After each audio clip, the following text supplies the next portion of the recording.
நீலிமலை என்பது பசுமையால் நிரம்பிய அமைதியான மலை. அங்கு தேவர்கள் தங்கள் தவத்தை செய்து கொண்டிருந்தார்கள். அன்றைய நாள் வானத்தில் ஒரு மெதுவான பிரகாசம் தோன்றியது. தேவர்கள் அதில் ஏதோ தெய்வீக சக்தி இருப்பதை உணர்ந்தனர். அந்த ஒளி அதிகரித்து மேகங்களை பிரித்து மலை முழுவதும் ஒரு தெய்வீக ஒளி பரவியது. தேவர்கள் தங்கள் கண்களை மறைத்துக் கொண்டு அந்த பிரகாசத்தை பார்த்தனர். அந்த ஒளியின் மத்தியில் மெதுவாக மாணிகண்டன் தோன்றினார்.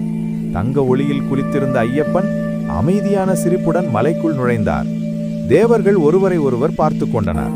அவர்களது மனம் அறிந்தது, இது சாதாரண இளைஞன் அல்ல, தேவர்களுக்கு உதவுவதற்காக வந்த தெய்வீக அவதாரம் என்பதை. ஐயப்பன் அருகில் வந்ததும் காற்றே அமைதியாக மாறியது. மரங்களும் கூட வணங்கி நிற்கும் போல இருந்தது. தேவர்கள் அவரது ஒளியில் நிம்மதியையும் ஆனந்தத்தையும் உணர்ந்தனர். ஐயப்பன் தன் கருணையால் நீலிமலையை ஆசீர்வதித்தார். அந்த நாளிலிருந்து மலை இன்னும் புனிதமானதாகவும் தேவர்கள் பாதுகாக்கும் தலமாகவும் மாறியது. இதுதான் ஐயப்பன் நீலிமலையில் முதல் முறையாக தரிசிக்கப்பட்ட ஆன்மீக அதிசய தருணம். இந்த கதை பிடித்திருந்தால் ஒரு லைக், சப்ஸ்கிரைப், ஷேர், கமெண்ட் பண்ணுங்க ஃப்ரெண்ட்ஸ்.